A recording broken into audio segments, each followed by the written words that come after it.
There comes a point in every life where silence speaks louder than victory, where failure echoes longer than applause.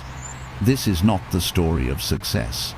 This is the story of trying again one more year, one more chance. Chapter 1. The Weight of Yesterday. The year ended quietly.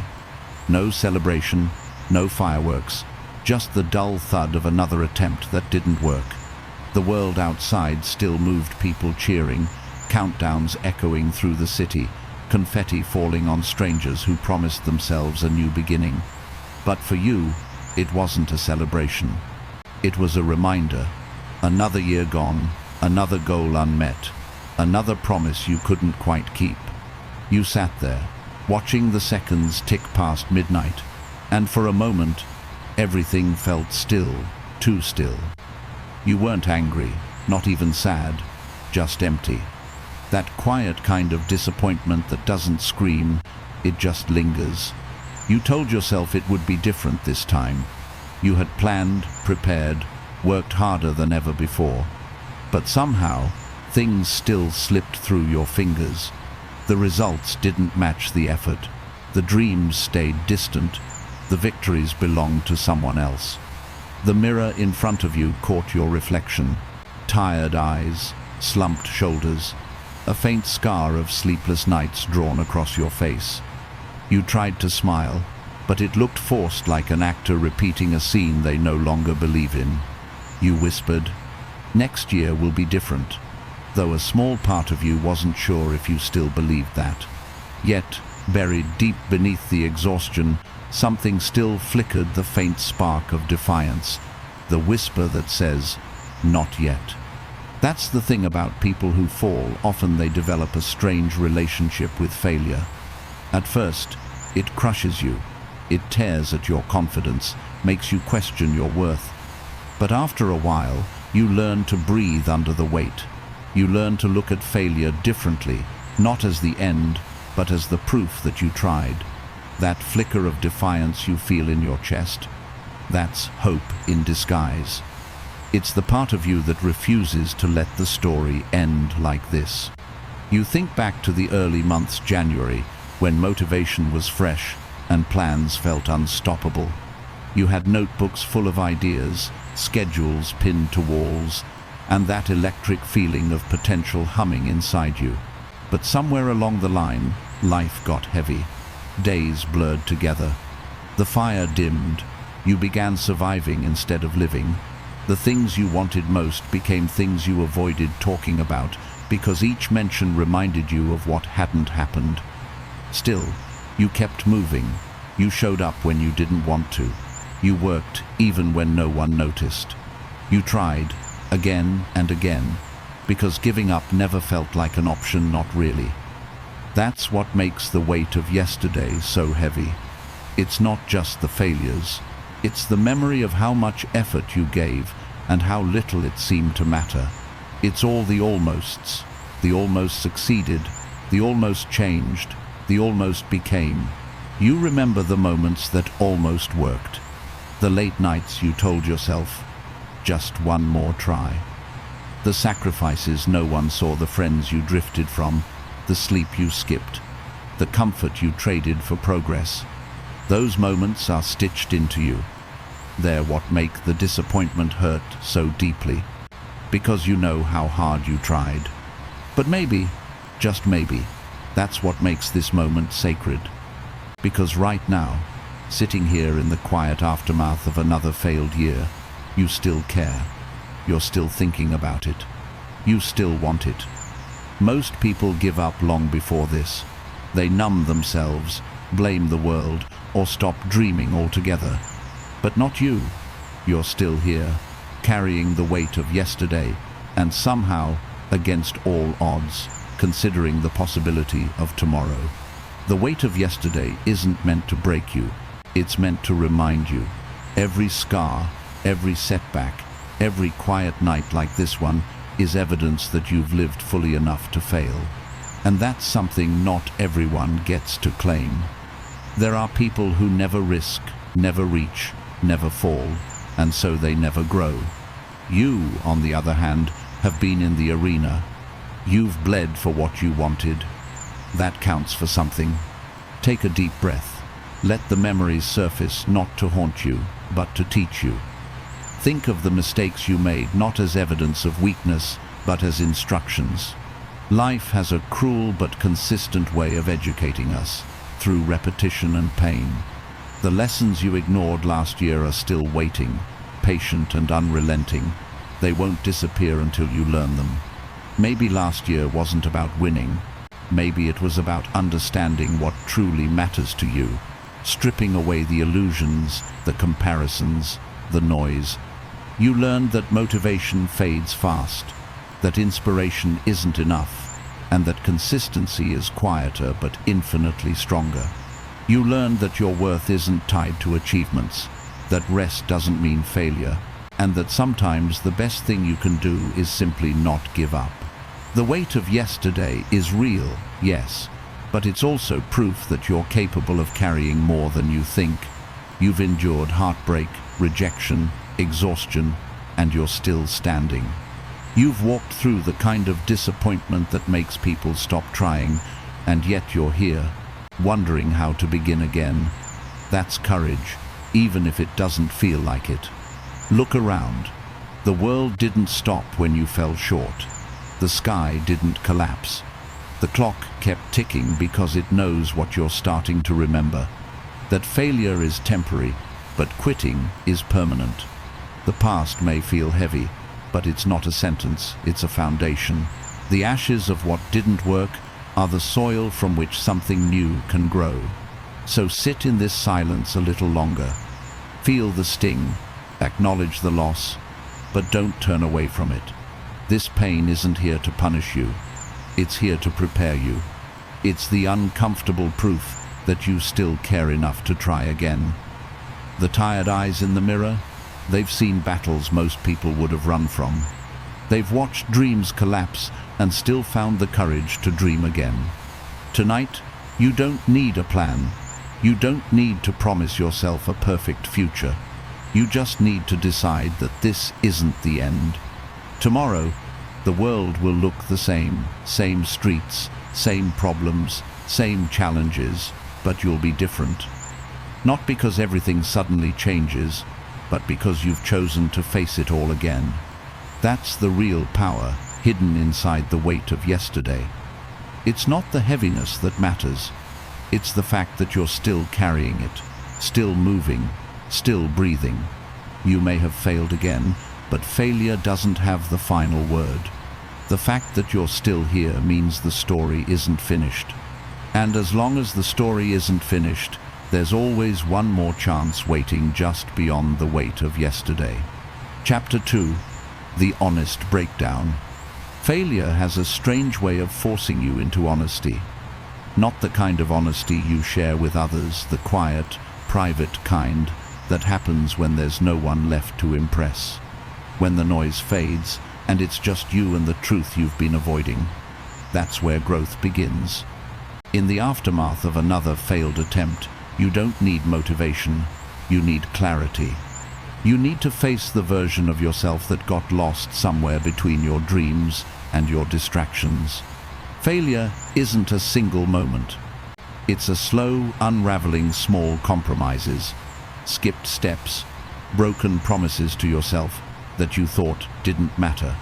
You tell yourself, I'll do it tomorrow, until tomorrow becomes next month, and next month turns into another year that looks exactly like the one before. You don't fail when things fall apart. You fail the moment you stop paying attention to the details that matter. When you finally sit down and take an honest look at the year behind you, it's painful. You remember the excitement you started with, the lists, the plans, the vision, and then you see where it slipped. Maybe it was one bad week that turned into a bad habit. Maybe you let someone's doubt become your own. Maybe you lost sight of why you started in the first place. The breakdown isn't about blame. It's about understanding where you lost your rhythm. There's a difference between failing and quitting. Failing means you tried, that you stretched yourself far enough to fall. Quitting means you stopped trying to understand. The honest breakdown begins with that realization that your mistakes aren't proof of weakness, and they're data. Every misstep holds information about what didn't work and what might work next time. The only real mistake is refusing to look closely enough to learn. So you start asking hard questions, not the shallow ones like, why me? Or, what did I do wrong? But the deeper ones, when did I start losing interest? What made me hesitate?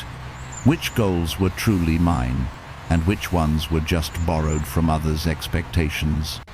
Did I chase what I wanted, or what I thought I should want? Answering these questions hurts. It should. Growth rarely feels comfortable, but that pain is the beginning of honesty. When you strip away excuses and stop defending your failures, you begin to see the patterns that led you there. Maybe it wasn't bad luck, maybe it was fear. Fear of being seen trying and still not succeeding. Fear of judgment. Fear of what happens if you give everything and it still isn't enough. The truth is, most people don't fail because they're not capable. They fail because they protect themselves from the discomfort of failing again. They pull back right before the moment that would have changed everything. You might have done that too, convinced yourself that stepping away was for the best, when in reality, it was fear disguised as logic. This is the heart of the honest breakdown, admitting that you've been getting in your own way. That sometimes it wasn't the world, or timing, or circumstance. It was you. The distractions you let in, the energy you gave to things that didn't matter, the small decisions that chipped away at your discipline. It's harsh, but freeing.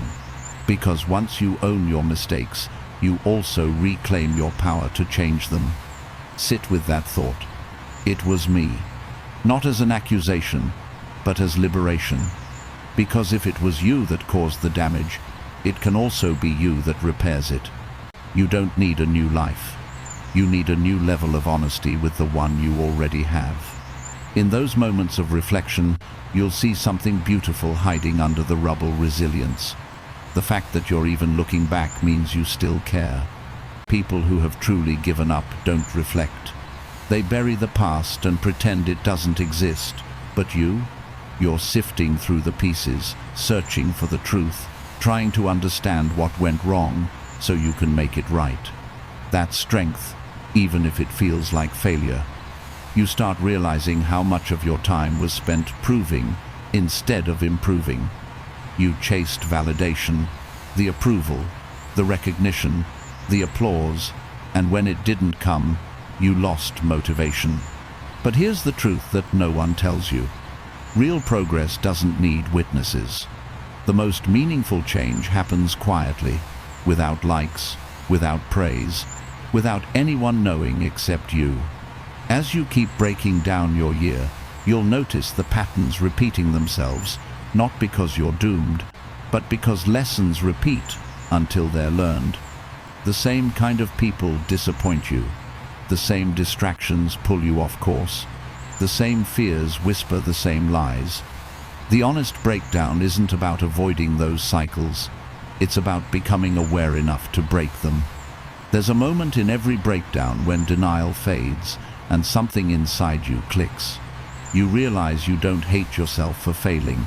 You hate that you stopped believing you could rise. You hate the moments you silenced your ambition because the world told you it was unrealistic. But that anger can be powerful if you channel it right.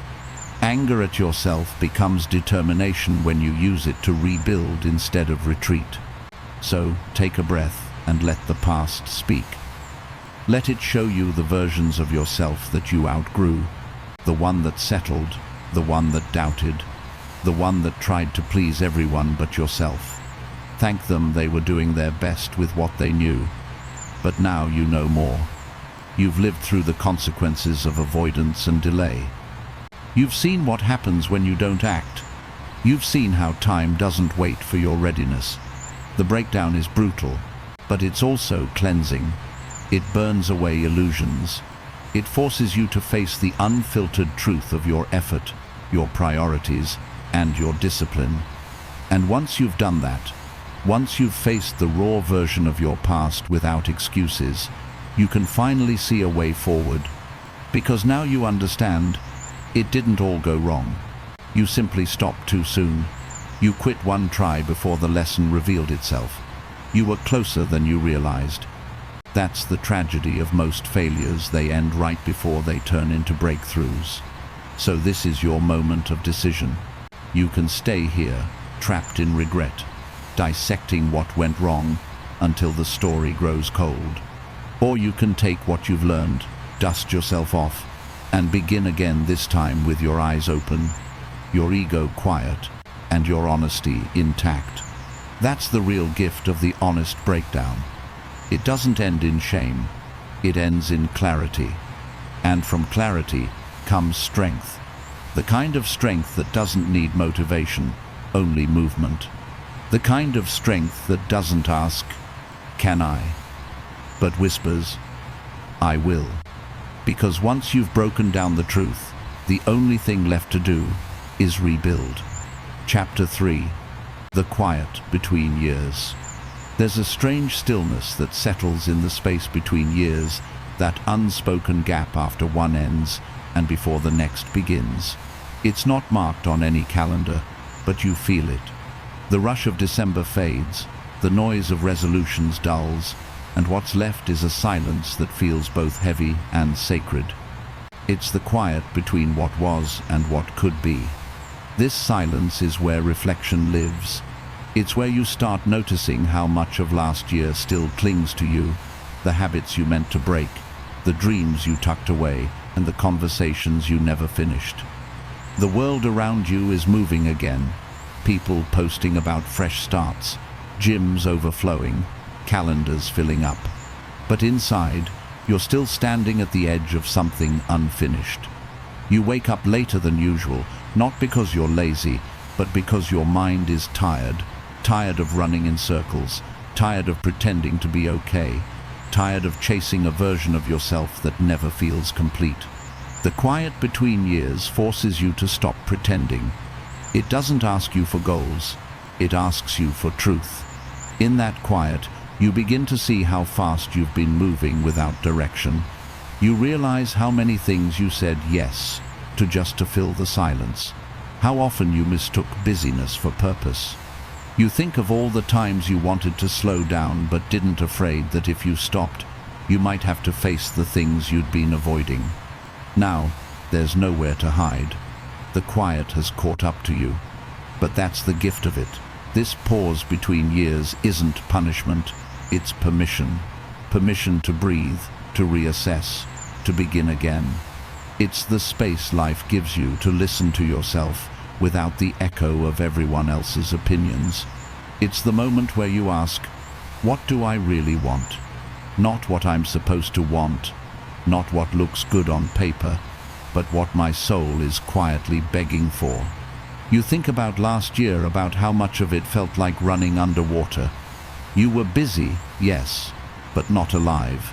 You were achieving, but not fulfilled. Somewhere along the line, progress became survival. You stopped asking if what you were doing made you happy and started asking only if it worked. But in this quiet space, success doesn't matter as much. You start to care more about peace than applause. The quiet between years is uncomfortable at first. It exposes every insecurity you've buried under distractions. You remember the people who left, the opportunities that slipped away, the dreams that felt too heavy to carry. You feel regret crawl in, not because of what you lost, but because of how often you ignored what mattered most. But regret isn't there to hurt you. It's there to redirect you. It's the compass that points toward what's still unfinished inside you. You sit by the window one night, watching the world outside. The streetlights glow faintly through the fog. You realize how rare stillness has become, how every moment in your life is filled with noise, scrolling, chasing, reacting. And now, here you are, sitting in the quiet, finally feeling everything you ran from. The truth is, You needed this silence more than you knew. It's in this stillness that clarity begins to form. You start to remember the version of yourself that wasn't afraid to dream. You see flashes of moments when you felt alive, the laughter that came without reason, the risks that didn't pay off but felt right anyway, the times you followed your heart instead of logic. Those moments remind you that life isn't supposed to be a straight line. It's supposed to be lived, felt, and sometimes even stumbled through.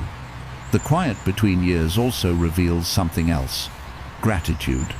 Not the loud, performative kind, but the quiet gratitude that sneaks up on you. You think about the times you almost gave up but didn't. The days that broke you but also built you. The people who stayed when you had nothing to offer but your presence. You realize that, even in failure, you were surrounded by lessons disguised as losses. And as you sit in that reflection, you begin to understand that this quiet is not the absence of movement, it's the preparation for it. You're gathering strength without realizing it. The silence is sharpening your focus, grounding your thoughts, reminding you that rushing isn't the same as progressing. You don't need to start the new year sprinting, you just need to start it awake. The quiet between years is where your next version is forming, not through grand plans, but through subtle choices. You start choosing rest without guilt. You start choosing honesty over image. You start saying no to what drains you, and yes to what gives you life. You begin to understand that beginnings aren't marked by dates, they're marked by decisions. Somewhere deep inside, the flicker of defiance from before begins to glow again, stronger this time. It's no longer just a spark of survival, it's a steady flame of purpose. You realize that this year doesn't have to be about proving anything. It can be about becoming. You don't need a list of resolutions. You need resolve, the quiet, steady kind that doesn't depend on mood or momentum. So you close your eyes and make a different kind of promise. Not, I will be perfect. Not, I will succeed. Just, I will stay. I will stay present. I will stay consistent. I will stay committed, even when it's boring, even when it's hard, even when no one claps. The quiet between years teaches you that growth isn't always loud. Sometimes it's a whisper. Sometimes it's a pause. Sometimes it's just choosing to keep breathing when everything in you wants to stop. And when the noise of life returns, because it always does, you'll carry this quiet with you. You'll remember that stillness isn't weakness. It's strength under control. It's peace in motion. You may not know what this new year will bring, but you know this: you survived what was meant to break you.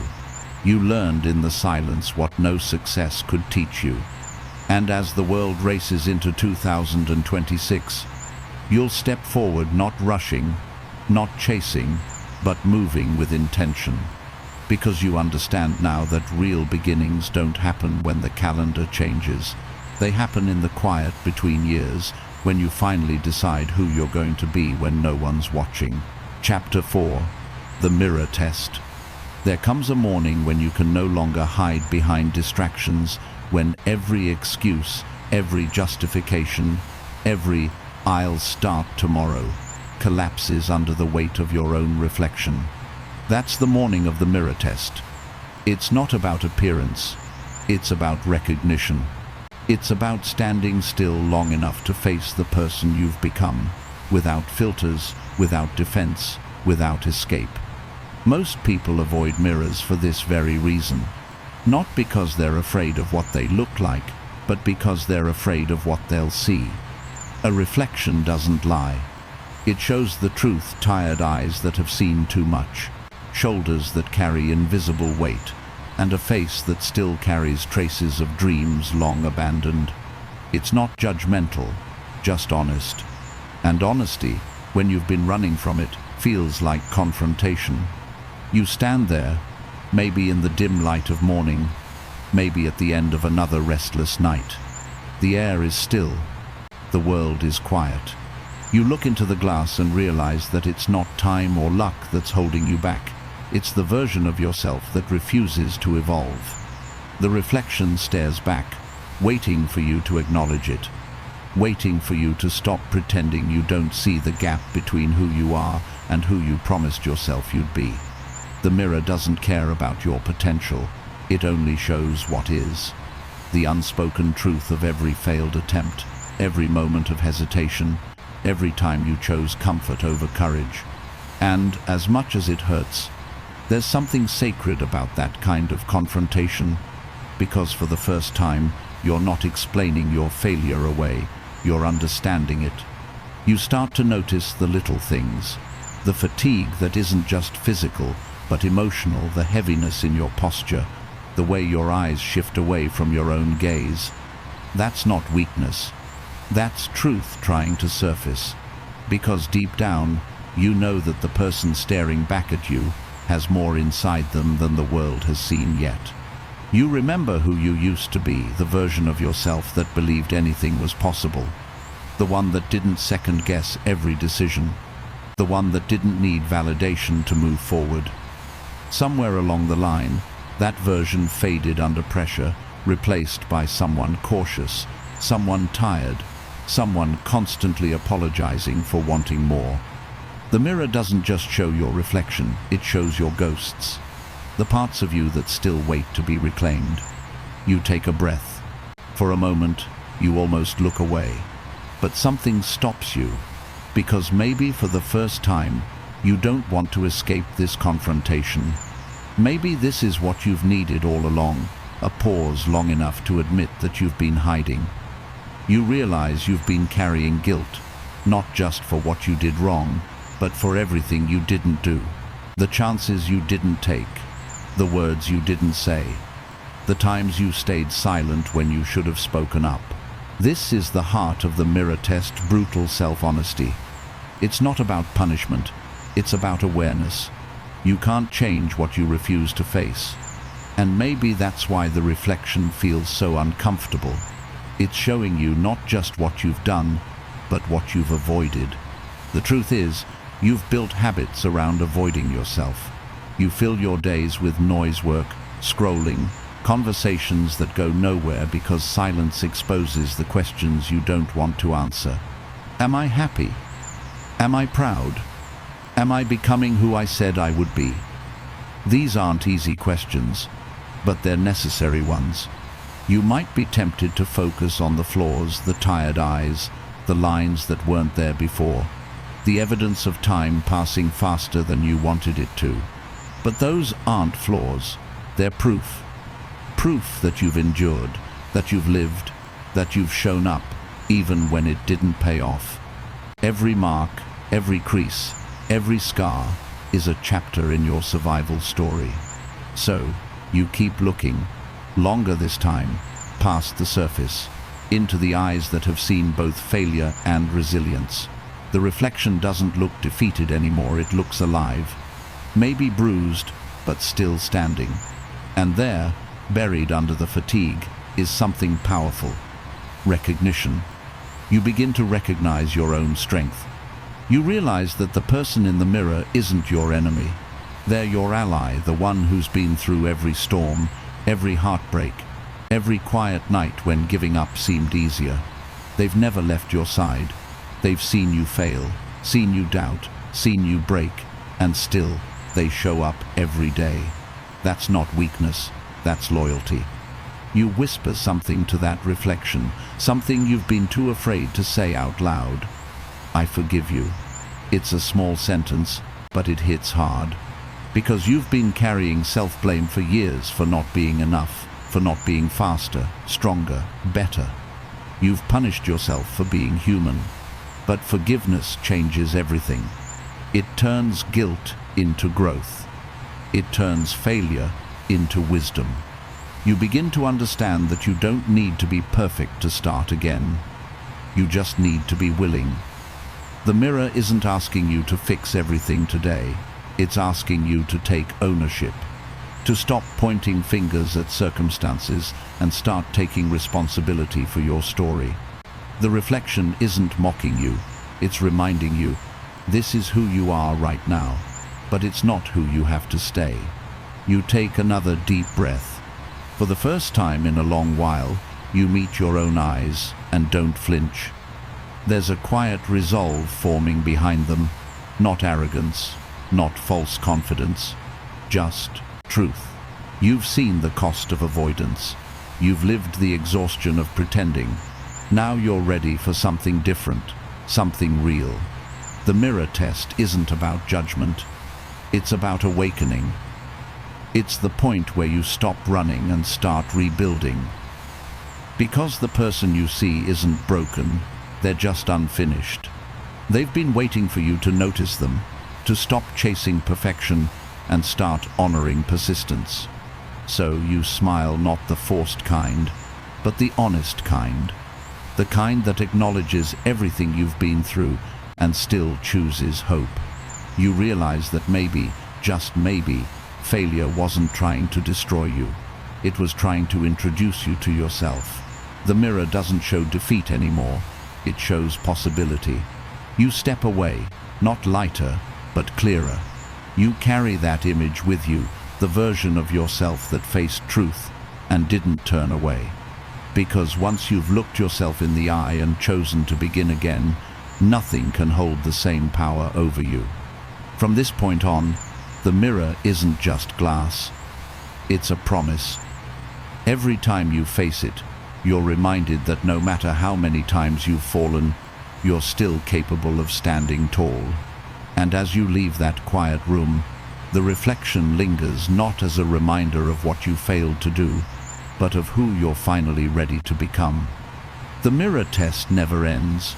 You'll return to it many times, on good days, on bad ones, on the days you forget your strength. But that's the point. The mirror isn't there to haunt you. It's there to remind you that the only person you truly have to face, and the only one who can change your life, is the one staring back. Chapter 5. The Language of Pain. Pain has a voice. It doesn't always scream. Sometimes it whispers so softly you almost miss it. A tightening in the chest, a restless night, the heaviness that follows you even on good days. You try to drown it out with noise, with distractions, with movement. But pain is patient. It waits. It speaks when the world goes quiet, and when it does, you finally hear what it's been trying to say all along. Most of us grow up believing that pain is the enemy, something to avoid, to silence, to numb. But the truth is, pain is a teacher. It's fluent in a language most people never learn, because they spend their lives running from it. Yet, the ones who dare to listen, the ones who sit in the discomfort, who stay when it hurts, they discover what pain has been saying all along. That growth speaks through suffering. That meaning hides in the ache. That healing begins where resistance ends. Pain doesn't show up uninvited. It's a messenger, not a punishment. It's the body's way of saying something isn't right. The heart's way of saying something needs to change. Every time you ignore it, it grows louder. And every time you listen, it begins to translate itself from chaos into clarity. You start to realize that not all pain is the same. Some pain breaks you open. Some pain builds you stronger. There's the sharp sting of loss, the kind that takes your breath away in a single moment, and the slow ache of disappointment, the kind that lingers, reshaping you from the inside out. There's the pain of endings and the pain of beginnings. There's the pain that comes from being misunderstood, and the pain that comes from finally understanding yourself. The hardest part about pain is not feeling it, it's trusting it. Trusting that it's not here to destroy you, but to refine you. That somewhere inside the suffering, there's information. Every heartbreak teaches you about love. Every failure teaches you about resilience. Every rejection teaches you about direction.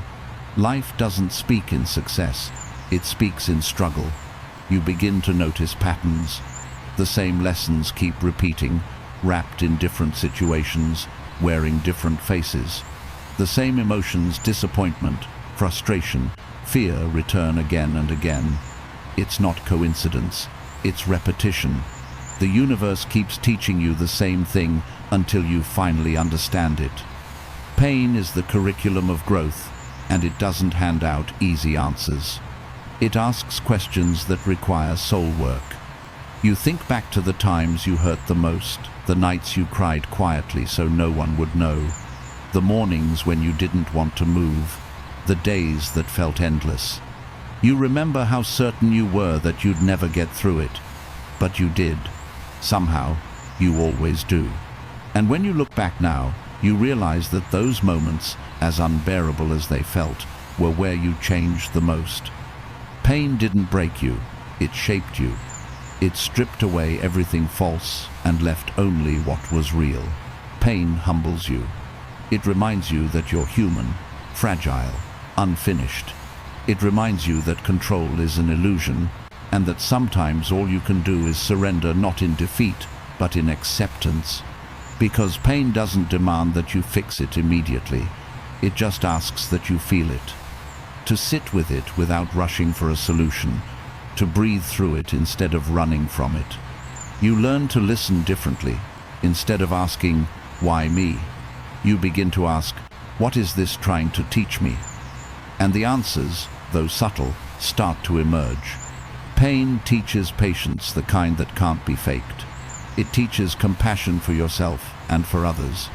It teaches gratitude, because once you've suffered, even small joys feel like miracles. Pain is not the opposite of peace, it's the doorway to it. There are people who will tell you to stay positive, to move on, to focus on the bright side. They mean well, but they misunderstand. Healing doesn't happen by pretending everything's fine. It happens by acknowledging that it's not, and allowing that truth to be seen. You don't have to turn your pain into poetry or purpose right away. Sometimes healing means just surviving the day. Sometimes it means allowing the wound to exist without explanation.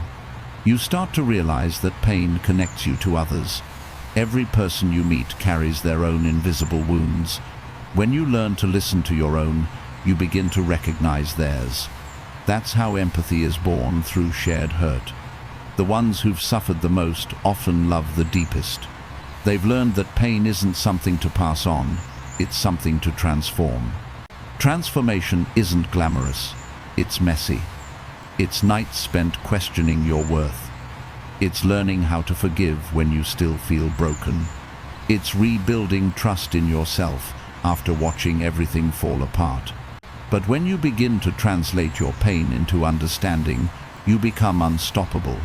Because then pain is no longer your weakness, it's your language. And once you can speak that language, you're never truly lost again. You learn to find beauty in the ache, not because you enjoy suffering, but because you understand what it creates. Diamonds are made under pressure, muscles grow through strain, trees root deeper in storms. The same law applies to you. You're being refined, not ruined. You're being stretched so you can expand. And then one day, almost without realizing it, you wake up and notice that the pain has changed. It's still there, maybe, but softer. It no longer controls you. It has become part of your strength. The same things that once shattered you now make you unshakable. You find yourself offering comfort to others, using words you wish someone had said to you. That's how you know you've healed, when you can take what hurt you and turn it into light for someone else. But don't rush that moment. Healing doesn't follow a timeline. There's no finish line to cross. There's only a deeper relationship with yourself, a growing fluency in the language of pain.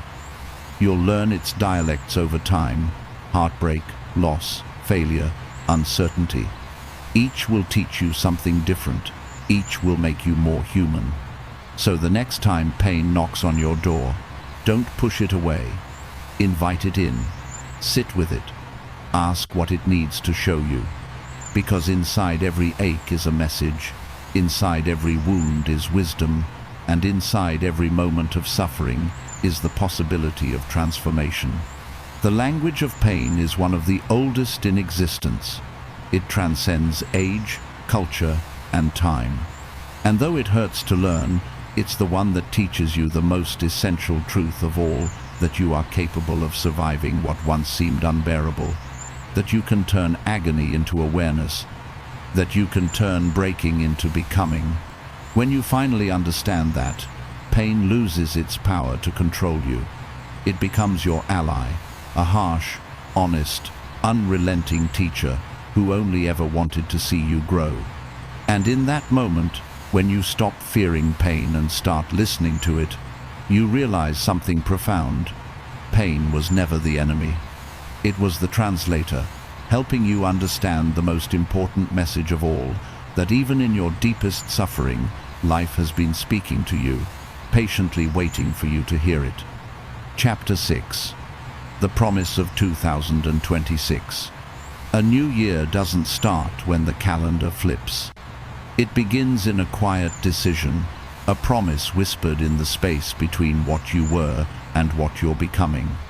The promise of 2026 isn't written in resolutions or checklists. It lives in that moment when you decide to try again, even though you've failed before. It's the unspoken vow that says, "This time, I will show up differently." You've carried the weight of yesterday and learned from the breakdown.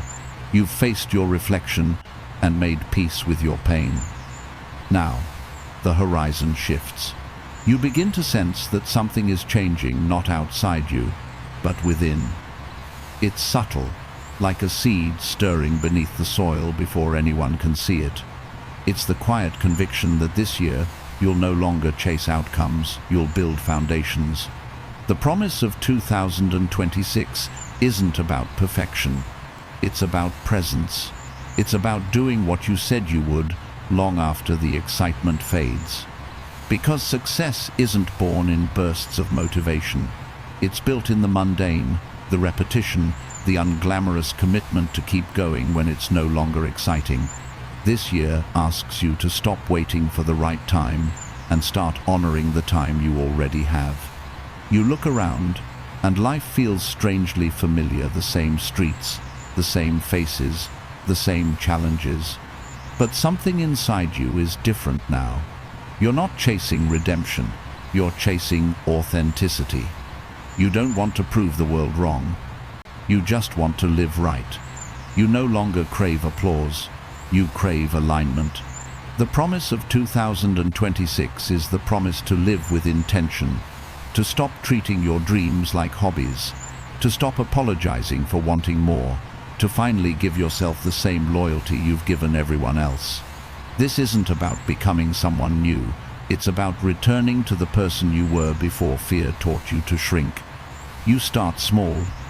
You set goals, but this time they're grounded. Not, "I will become everything overnight," but "I will become 1% better today." You realize that transformation isn't a firework, it's a slow sunrise. It doesn't happen in a flash.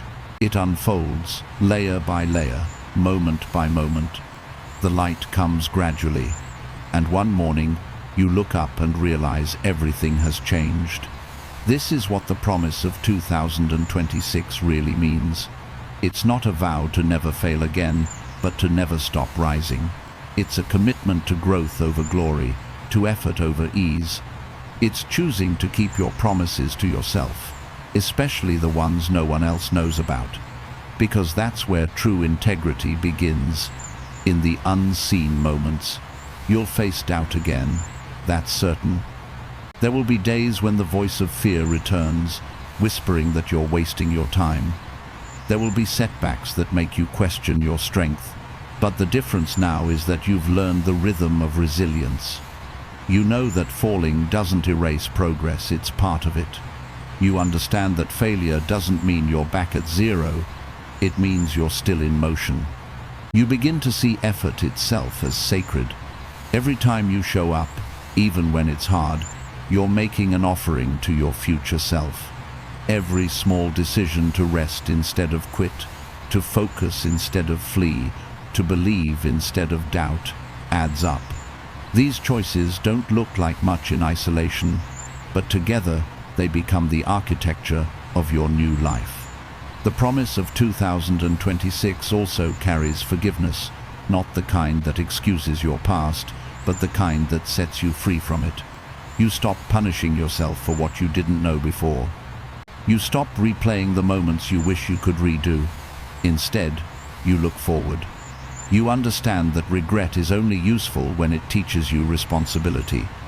You forgive, not to forget, but to create space for growth. And slowly, something beautiful happens. You begin to feel proud again, not of achievements, but of endurance. You start to trust yourself. The voice that once doubted now encourages. The fear that once stopped you now fuels you. The pain that once paralyzed you now reminds you of your capacity to overcome. That's the magic of the promise. It rewires your relationship with yourself. You start seeing life differently. Every sunrise feels like a reset. Every challenge feels like a test of character rather than a curse. You stop asking, "Why is this happening to me?" and start asking, "What is this trying to teach me?" You stop demanding certainty and start practicing faith, not blind faith in the world, but earned faith in your own resilience. The promise of 2026 also asks for patience. Real change doesn't happen on your schedule. You'll have seasons of growth and seasons of stillness. You'll plant seeds that take months to sprout. But if you stay consistent, if you water your goals daily, they will grow. The results may not arrive when you want them to, but they'll arrive when you're ready to handle them. This year is your opportunity to become your own definition of success. Not the one sold to you, but the one that feels right in your bones. Success doesn't have to mean fame or wealth or recognition. It can mean peace. It can mean discipline.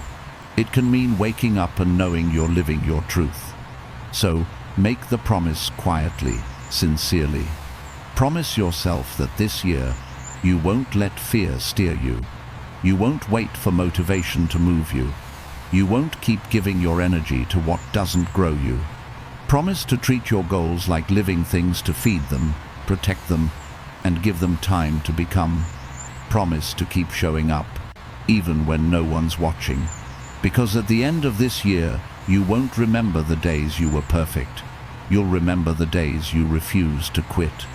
You'll remember the mornings you pushed through fatigue, the nights you sat with uncertainty and still chose faith. You'll remember that 2026 wasn't the year everything went right. It was the year you refused to let things stay wrong. The promise of 2026 isn't loud or dramatic. It's quiet, deliberate, and deeply personal. It's not about announcing your goals. It's about embodying them. It's about replacing someday with today, and I wish with I will. As the days unfold, this promise will be tested by life, by people, by your own doubts. But that's how you'll know it's real. A promise only matters when it's hard to keep. And when you reach the end of this year, you'll look back and realize that every struggle, every setback, every lonely moment was proof that you honored it. You'll stand taller, not because life got easier, but because you got stronger. You'll smile at the reflection that once looked defeated and say, "I kept my promise." And that will be enough. That's the quiet revolution of 2026. Not a loud transformation, but a steady becoming. One choice, one day, one promise at a time. Chapter 7. The Return to Discipline. There's a quiet truth that separates dreamers from doers. The realization that success isn't born in inspiration. It's built in discipline. Motivation is a spark, but discipline is the fire that keeps burning long after the spark fades. And if you've lived long enough, you already know that sparks don't last. They flash bright, they ignite passion, they make you feel unstoppable for a while. Then, life happens. Energy drains, distractions whisper, doubt creeps in. That's when most people stop. But not you, not this time. Because 2026 isn't about chasing that initial fire. It's about mastering the craft of keeping it alive. The return to discipline begins with a truth most people avoid.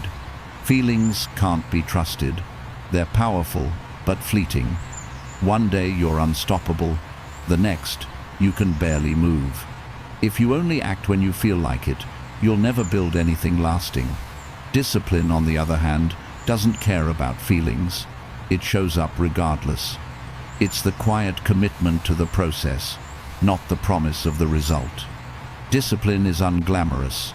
It doesn't post well on social media. It looks like repetition, early mornings, late nights, missed parties, and the same routine over and over until something finally clicks. It's boring to the impatient. It's exhausting to the undedicated. But to the ones who persist, it's freedom. Because once you build discipline, you no longer wait for the world to give you permission. You become your own momentum.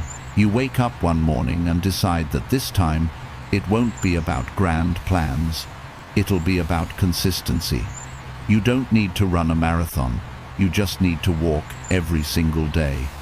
You don't need to finish the book this month. You just need to write one page. You don't need to become perfect. You just need to stop breaking your promises to yourself. That's where the power of discipline begins, not in doing everything right, but in doing something regularly. You remember how last year you chased motivation. You waited for inspiration, for the right energy, for the perfect time. You told yourself you'd start when you felt ready. But readiness never came, did it? You learned the hard truth that readiness is a myth. The universe doesn't reward those who wait. It rewards those who act. So this time, you start anyway, even when it's inconvenient, even when you're tired, especially when you're tired, because those are the moments that define you, not the easy ones, but the ones that test your resolve. There's a rhythm to discipline. It's like training a muscle. The first days hurt. Your mind resists, your body protests, your comfort zone screams, but then something shifts. The routine starts to feel natural. What once felt like a burden becomes a part of you. You start to crave it, the quiet satisfaction of keeping your word, of doing the work even when no one's watching. That's what discipline gives you. Self-respect. You realize that every act of discipline is an act of love, not for the world, not for validation, but for yourself. Because when you stay consistent, you're proving to yourself that you can be trusted. You're rebuilding your own credibility. And that is more powerful than any external achievement. Discipline is also honest. It doesn't promise fast results. It doesn't flatter you with illusions of overnight success.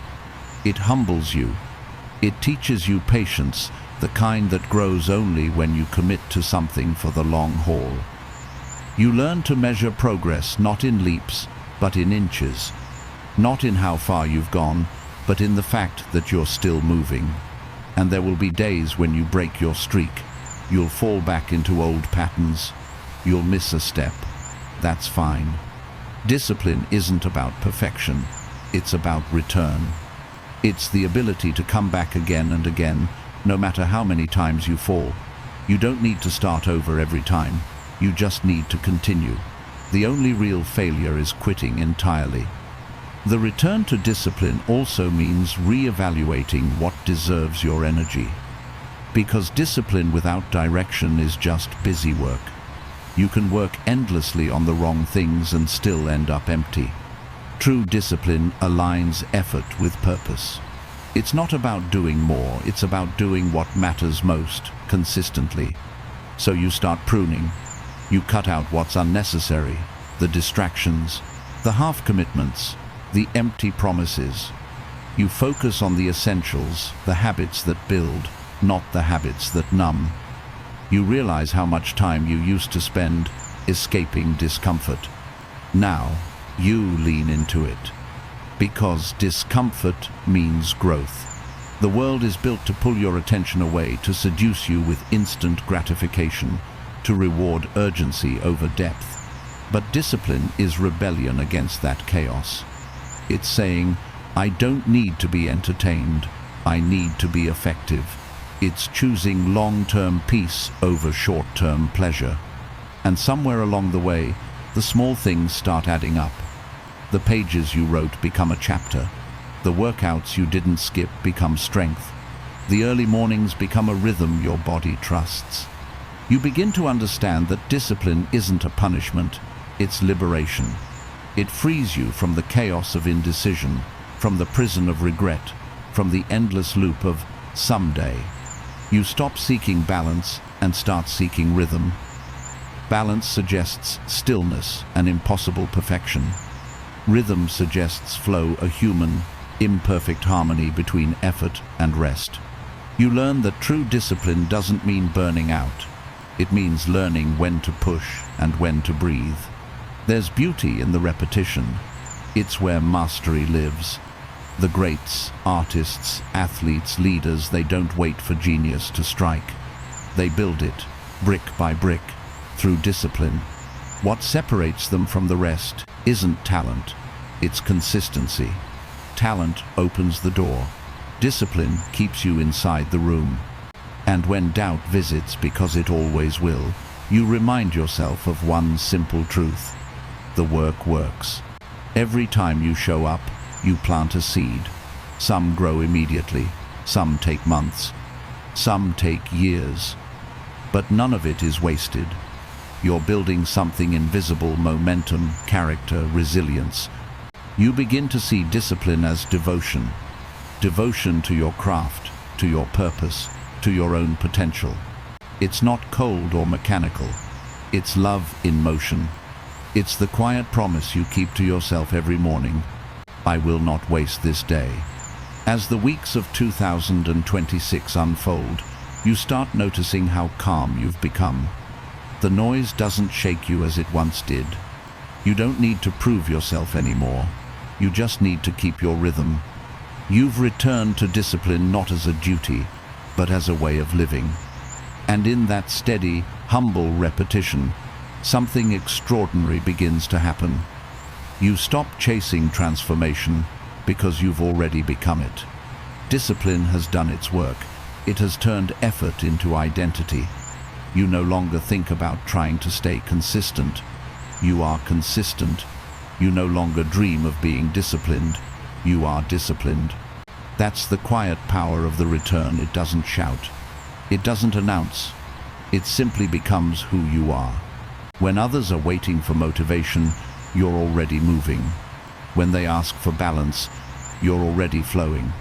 When they wonder how you keep going, you smile because you know the secret.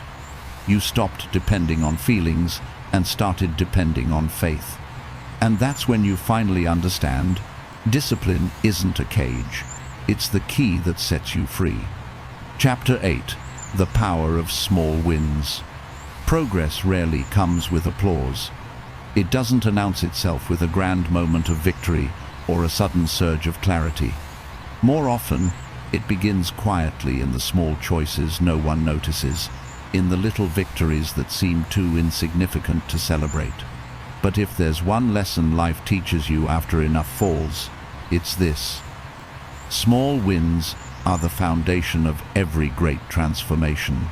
The power of small wins is easy to underestimate because they don't look like much at first.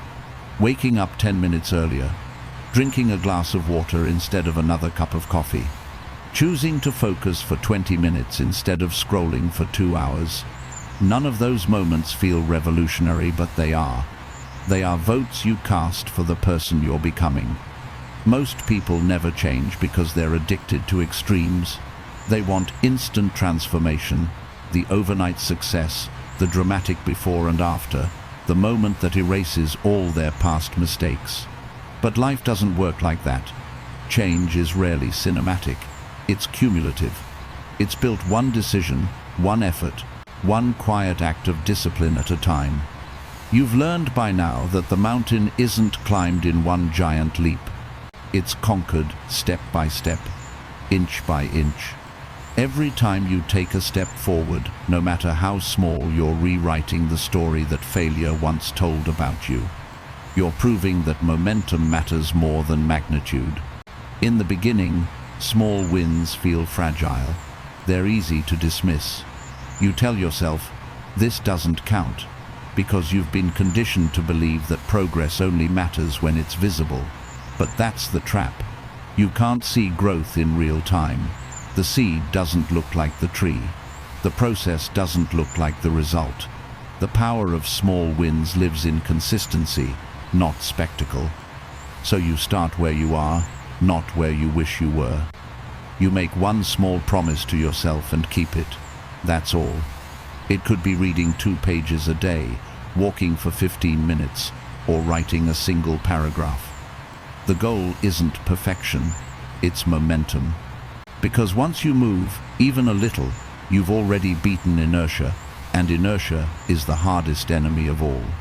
You've failed before because you tried to change everything at once. You tried to overhaul your entire life overnight. New habits, new mindset, new goals. It worked for a few days, maybe even a few weeks, but eventually the weight became too heavy to carry. And when it all collapsed, you blamed yourself. But it wasn't you, it was the approach. Real change doesn't demand intensity. It demands consistency. When you build small wins, you're not just building habits, you're building trust. You're teaching your mind that your word means something. Every time you keep a small promise to yourself, your confidence grows. You stop needing external validation because you've learned to believe in your own follow-through. That's self-respect, and it's born one win at a time. There will be days when the effort feels invisible, days when the results seem non-existent, days when you wonder if it's even worth it. But that's the nature of progress. It hides before it reveals itself. You don't notice the strength building until one day the weight that once crushed you feels light. You don't notice the healing happening until you find yourself calm in a situation that once shattered you. That's the power of accumulation. Small wins compound. Like drops of water shaping stone, they carve change where willpower alone could never reach. You don't need a massive victory to alter your life. You just need to keep showing up for the small ones, over and over, until they start showing up for you. The beauty of small wins is that they're flexible. They don't demand perfect conditions. You can collect them anywhere, at any time. Did you get out of bed when your mind screamed to stay down? That's a win. Did you choose patience instead of anger? That's a win. Did you forgive yourself and start over instead of giving up? That's the biggest win of all. When you start celebrating those moments, something shifts inside you. You stop measuring your worth by outcomes and start valuing effort. You stop comparing your chapter 1 to someone else's chapter 20. You start seeing progress as a living thing, something that grows quietly, not something that arrives all at once. The small wins philosophy doesn't just apply to goals, it applies to healing too. Emotional recovery, self-forgiveness, rebuilding trust, finding peace, all of it happens gradually. You don't wake up one morning completely healed. You wake up and realize the pain doesn't hurt as much. That's a win. You catch yourself smiling again. Another win. Healing, like growth, is built one gentle victory at a time. The more you practice noticing small wins, the more momentum you build. Success becomes less about the finish line and more about the rhythm of progress. You begin to crave that rhythm, the quiet satisfaction that comes from knowing you did something today to move forward, however small. It's easy to forget that every major achievement in history began with a single action. Every artist's masterpiece started with a blank canvas and one brush stroke. Every writer's novel began with one sentence. Every transformation began with a decision. The power of small wins is in how they stack invisible layers of effort, quietly creating a foundation strong enough to hold your dreams. And here's the secret. Small wins aren't small forever. The repetition changes their size. What starts as 5 minutes a day becomes a habit, then a lifestyle, then an identity. The small things you do consistently become who you are. So stop underestimating the power of the simple. The next time you think, "This doesn't matter," remember this. The smallest effort can alter the entire trajectory of your life. One decision, repeated daily, can rebuild your confidence, reshape your body, redefine your purpose. You don't need to be great to start, but you need to start to become great. At some point, you'll look back and realize that all the little things, the quiet mornings, the daily efforts, the tiny adjustments were not small at all. They were everything. They were the bridge between the person you were and the person you've become. The power of small wins isn't about doing more. It's about believing that less can still be enough. It's about releasing the obsession with instant results and learning to trust the slow, sacred process of becoming. Because one day, you'll wake up in a life that feels different, not because everything changed overnight, but because you never stopped taking small steps forward. You won't be able to point to one moment that made it happen. You'll just know that somewhere between all those tiny victories, you built something unshakable. And that's the real miracle of small wins. They don't just change your circumstances, they change your character. They teach you that greatness isn't found in what you do once. It's found in what you're willing to do every single day, no matter how small, no matter how quiet, no matter who's watching. That's where real power lives, in the steady, unremarkable, extraordinary persistence of showing up again and again and again. Chapter 9. The moment of reclamation. There comes a moment subtle, quiet, but unmistakable when you realize you're no longer living inside the version of yourself that once felt broken.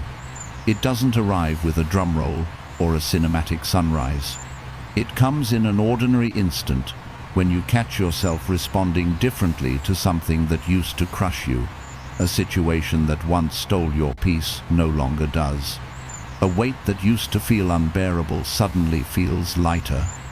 You don't even notice it happening at first. You just realize one day you've reclaimed something that once belonged to pain. That's the moment of reclamation. The moment you start taking yourself back, piece by piece. You don't plan for it. You don't set a date. It arrives quietly after countless small efforts, endless struggles, and unseen nights of endurance. Reclamation is not an event, it's an awakening. It's when your soul finally catches up to the strength you've been building all along. It's when you stop surviving and start returning. For a long time, you carried your failures like a second skin. Every disappointment became a label. Every mistake became a story you told yourself. I'm not good enough. I can't trust myself. I always ruin things. The words became beliefs, and the beliefs became walls. But here's what they never tell you. Pain doesn't just scar, it narrates. It writes its version of your story and convinces you it's the truth. The moment of reclamation is when you finally pick up the pen again. You start rewriting, gently at first. You challenge the lies your mind has repeated for years. You question the idea that you're unworthy, unfixable, too late, too lost. You realize those words didn't come from your truth, they came from your fear. Fear speaks loudly, healing whispers. And for the first time, you decide to listen to the whisper. Reclamation doesn't look like a grand transformation. It looks like doing ordinary things with extraordinary awareness. It's the morning you make your bed because you finally care about your environment again. It's choosing to go for a walk instead of staying in bed all day. It's texting someone back. It's eating slowly, breathing deeply, forgiving quietly. It's the first time you say no without guilt. The first time you stop apologizing for existing. The first time you look in the mirror and don't flinch. These moments might seem small to others, but to you, they're everything. They're proof that you've begun to reclaim your power, the power you gave away when you believed you weren't enough. Reclamation is not revenge against your past. It's reconciliation with it. You stop wishing it had gone differently. You stop trying to erase it. You start to understand that every failure, every heartbreak, every moment of chaos shaped you not perfectly, but intentionally. You needed the breaking to become this self-aware, this grounded, this awake. And yet, there's pain in the process. Reclamation requires grieving not for what you lost, but for the version of you that had to survive, the one who carried your wounds, your fears, your exhaustion. You realize that version did their best with what they had. So before you move forward, you pause and honor them. You whisper a quiet thank you to your former self for keeping you alive long enough to become this one. That's when the shift happens. Gratitude replaces resentment. You stop fighting your story. You start owning it. Every scar becomes evidence not of defeat, but of endurance. Every crack lets light in.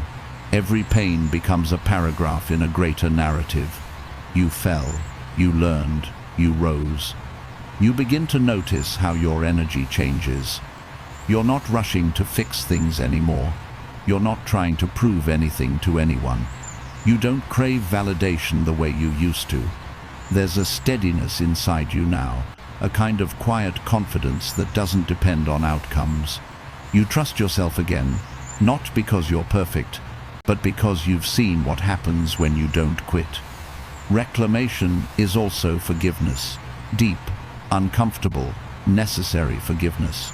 You start forgiving yourself for the choices you made when you didn't know better. You forgive the times you stayed too long, gave too much, believed too little in yourself. You forgive the person who hurt you, not because they deserve peace, but because you do. You learn that holding anger keeps you tied to the very thing you're trying to escape. Letting go doesn't mean forgetting. It means deciding that pain no longer gets to be the author of your life. You start to understand that peace doesn't mean nothing happens. It means you stop letting everything control you. The chaos around you hasn't vanished. It's just no longer inside you. That's the beauty of reclamation. It's not about controlling life, but about mastering response. It's the difference between drowning in a storm and learning to breathe through it. And then there's power, real, earned, unshakable power. The kind that doesn't come from achievement, but from alignment.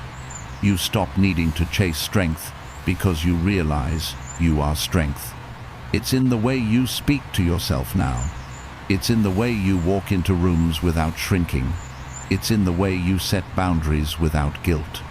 It's in the way you carry yourself, not as someone who's never fallen, but as someone who's learned how to rise. There's a glow to people who have reclaimed themselves. It's subtle, but it's there. You see it in their calmness. You hear it in their silence.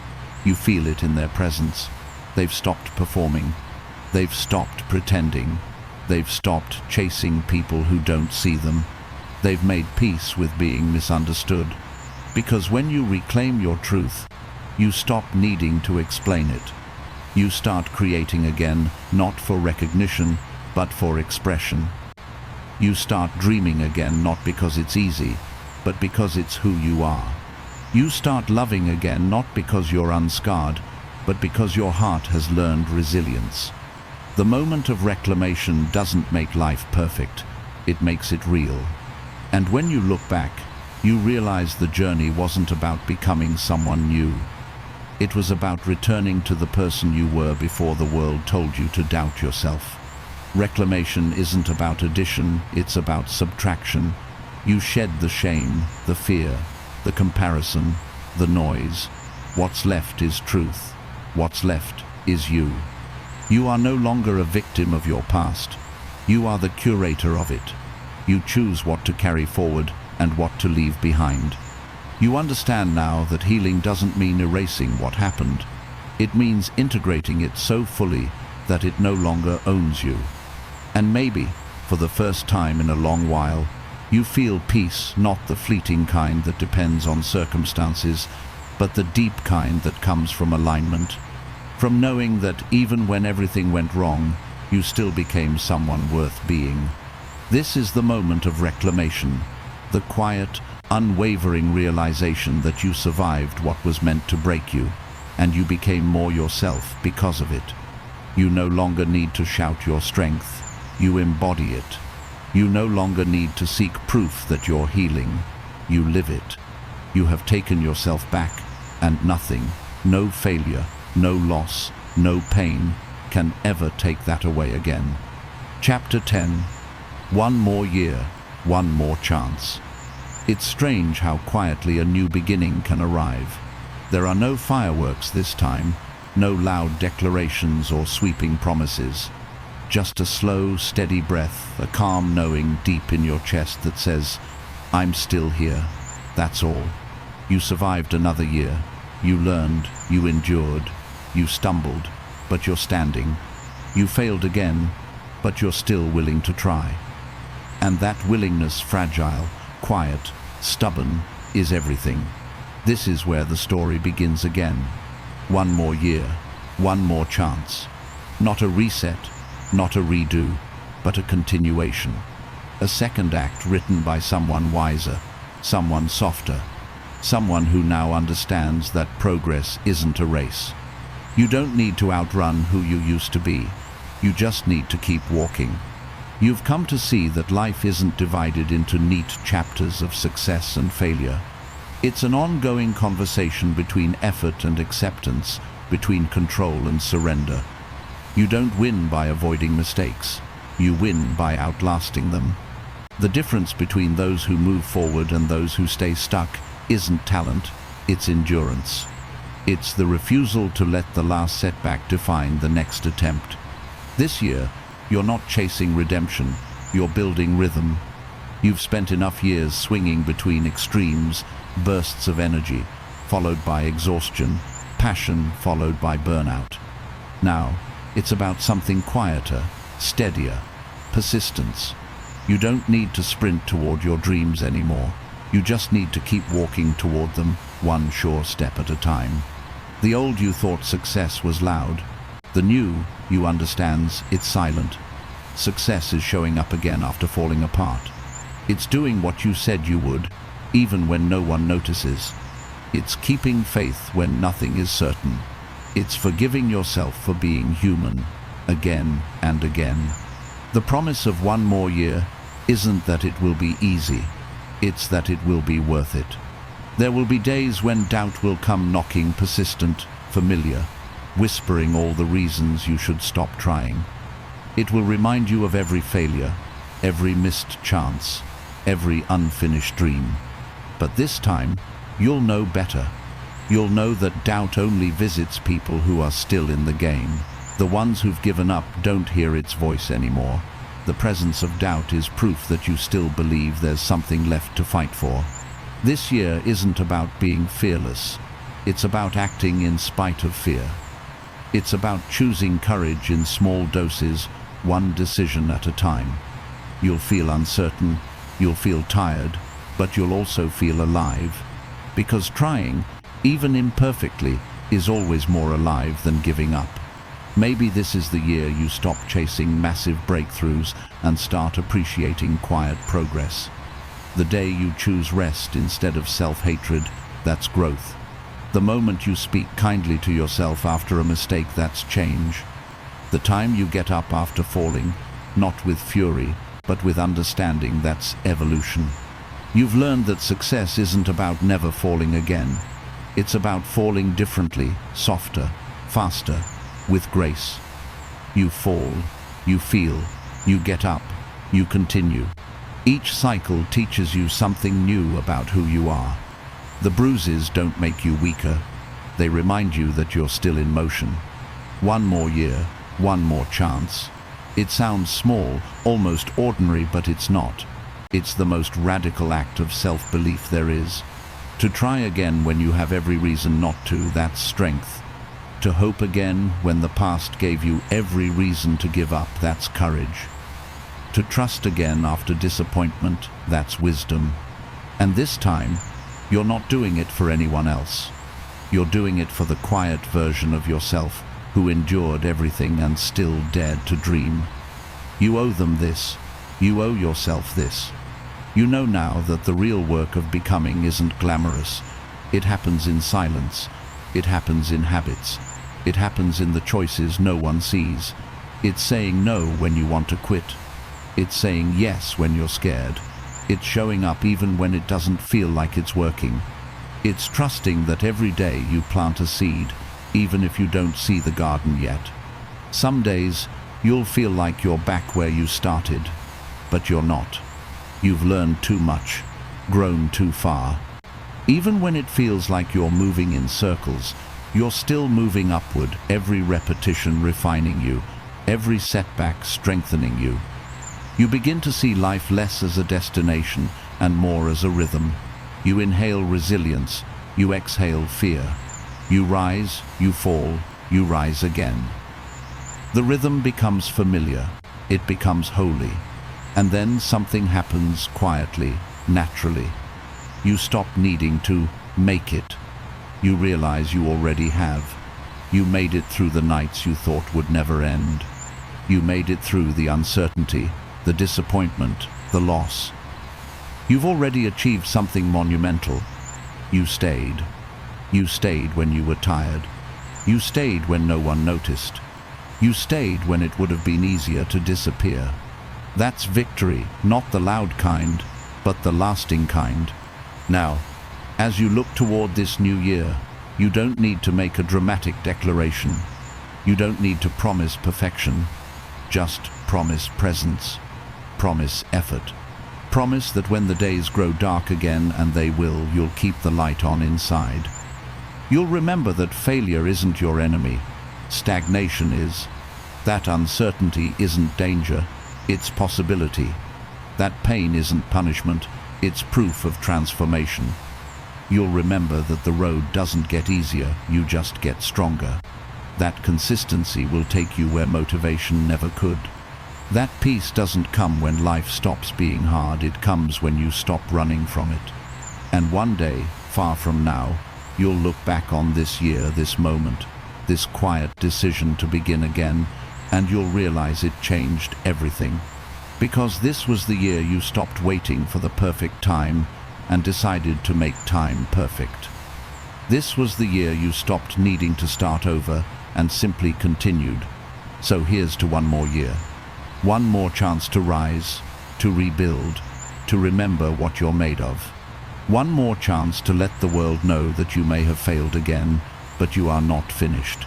Because every sunrise is mercy, every morning is a beginning, and every heartbeat is a reminder that as long as you are here, you still have another chance to become who you were always meant to be. This is your year not because it will be easy, but because it will be real. One more year, one more chance. And this time, you're not starting from failure, you're starting from strength. Chapter 11. The Quiet Victory. Not all victories are loud. Some don't come with trophies, applause, or anyone watching.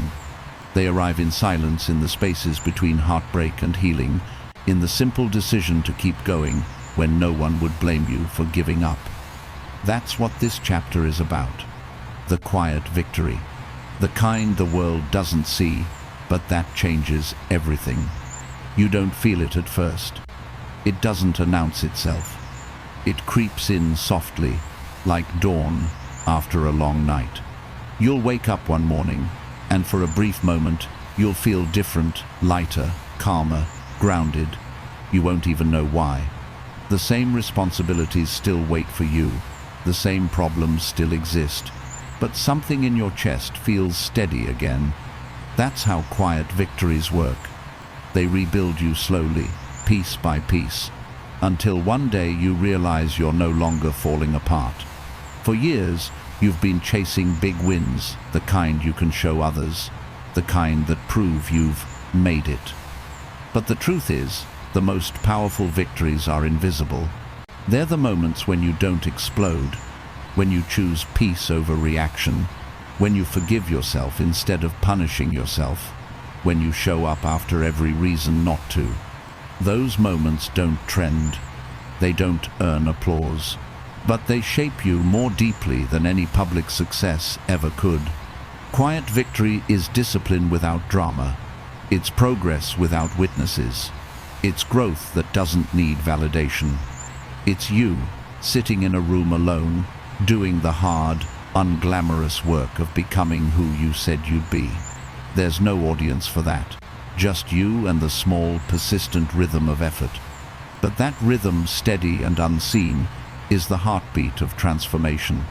The quiet victory begins the moment you stop needing proof, the moment you stop measuring your worth in achievements or approval. You start doing things because they align with your truth, not because they impress anyone else. That's when everything changes. Because freedom isn't found in success, it's found in self-respect, and it takes time to get there. You'll fail, you'll doubt, you'll lose your way more than once. There will be mornings when discipline feels like a burden, and evenings when you question whether all this effort is even working. But every time you choose to continue, even quietly, you're winning. Every act of consistency is a declaration of faith. Faith in your future, faith in your capacity, faith in something unseen. Quiet victories are built in the details. They happen when you stop scrolling and start creating, when you go for a walk instead of overthinking, when you write even when you don't feel inspired, when you rest without guilt, when you choose honesty over perfection. Each small act becomes a brick, and before long, you've built something solid, not flashy, but unbreakable. The quiet victory is also internal. It's emotional maturity. It's learning that you don't have to attend every argument you're invited to. It's realizing that you don't have to win every fight, especially the ones that cost your peace. It's understanding that silence isn't weakness, that patience isn't passivity, that peace is not the absence of pain but the presence of understanding. There was a time when your worth depended on doing. Now, it's rooted in being. You no longer chase purpose like it's somewhere outside of you. You live it quietly in the choices you make every day. You no longer crave validation because you've learned to trust your process. You no longer wait for others to notice your growth because you can feel it in your bones. The quiet victory isn't about the finish line. It's about endurance. It's about showing up even when progress feels invisible. It's the long game, the recognition that the best things in life aren't built overnight, but through small acts of devotion repeated endlessly. You stop asking, "How long will it take?" and start saying, "However long it takes, I'm staying." And here's the paradox: when you stop chasing visible victory, it starts finding you. People will notice your calmness. They'll notice your consistency. They'll notice your energy, grounded, focused, unshakable. Not because you told them to, but because real peace is magnetic. It doesn't need to announce itself. It simply radiates. You begin to live differently. You stop rushing. You start savoring. You take time to notice things. The morning light spilling through your window, the warmth of your coffee, the sound of rain, the texture of quiet. You realize life was never asking you to win loudly. It was asking you to live deeply. There's a unique kind of power that comes when you stop fighting for recognition and start fighting for alignment. You no longer need to prove that you're strong. You are strong. You no longer need to tell the world you're healing. You are healing. You no longer need to explain your peace. You simply live it. The quiet victory teaches you gratitude, the kind that hums in the background of your life. Gratitude not for the things you gained, but for the things you endured, for the lessons hidden in the struggle, for the people who left and the strength that stayed, for the moments that didn't go as planned but somehow led you exactly where you needed to be. It's funny, for so long, you thought victory was about achieving more. Now you realize it's about needing less. Less noise, less comparison, less rush, more depth, more stillness, more truth. Quiet victory is peace after chaos. It's laughter after loss. It's the ability to be fully present, right where you are, without wishing you were somewhere else. It's knowing you can fail and still be enough. It's realizing that survival wasn't just endurance, it was preparation. Every trial, every tear, every dark night built you for this calm. And when you look back, you see it, the pattern, the purpose, the poetry of it all. Every fall brought you closer to understanding. Every detour brought you closer to yourself. Every ending disguised a beginning. You see now that life was never punishing you. It was shaping you. That's the quiet victory, when you stop asking, "Why me?" and start saying, "Thank you for choosing me." Because now you know, the pain refined you, the failure educated you, the discipline redefined you, and together they made you into someone unshakable. So, you exhale. You look around. You smile. Maybe for the first time in a long time, not because everything is perfect, but because you've finally made peace with imperfection. You're not chasing anymore. You're living. The quiet victory doesn't need an audience, because the person you needed to prove something to is already watching, and finally, they're proud of you. You are the evidence of your own becoming. You are the result of every small act of faith you took when the world doubted you. You are what persistence looks like when it's patient. You are what victory sounds like when it's silent. And maybe that's the most powerful kind of triumph. There is the kind no one else sees, but that changes the entire way you exist in the world. Because when you've won quietly, nothing external can ever take that away. Chapter 12. The light you carry. It happens slowly, almost too quietly to notice. After years of stumbling through darkness, you start to realize that the light you've been chasing was never out there. It was inside you all along, buried beneath the noise, the failures, the heartbreaks, the masks you wore to survive. What you were looking for, peace, meaning, direction, has always lived within you. This chapter is not about finding light. It's about remembering that you are it. The light you carry doesn't shine like a spotlight. It glows softly, steadily, from a place that's been through both fire and stillness. It's not naive. It's not fragile. It's not untouched by pain. It's the kind of light that only exists because of pain. The kind that's been tested, cracked, and rebuilt so many times, it no longer flickers at the first sign of darkness. For a long time, you searched for that light in others, in love, in recognition, in success, in the idea of becoming enough. You gave pieces of your glow away, hoping someone or something would reflect it back to you. And every time it didn't, you felt emptier. You thought you were broken, when really, you were just unpracticed in being whole. Now you know better. The light you carry isn't something to earn, it's something to uncover. It's what's left after the world strips away everything that isn't you. It's what remains when the noise fades and you're left with silence, the kind of silence that feels both terrifying and sacred. You learn to stop chasing illumination and start tending to it. Because light, like faith, requires care. You can't neglect it and expect it to shine. You must feed it with presence, with honesty, with gratitude.